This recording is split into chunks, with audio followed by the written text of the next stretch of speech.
Indian farmers to formally call off protest on 9 December as Prime Minister Narendra Modi's government agrees to their demands.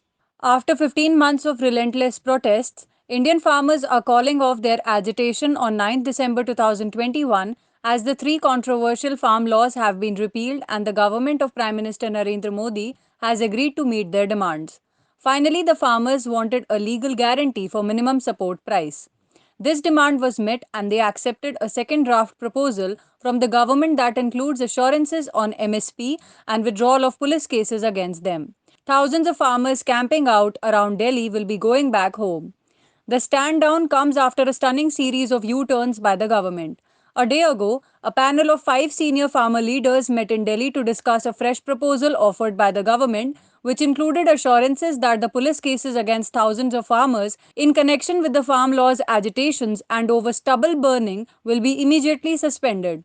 The government sent one offer on December 7th evening that included assurances of a committee being formed to examine the MSP demand on an assurance that the farmers will end their protest before the police cases were dropped. However, the farmers indicated they were reluctant to do. On the question of the constitution of the MSP committee, the farmers have emphasized that only members of the Samyukt Kisan Morcha should be chosen.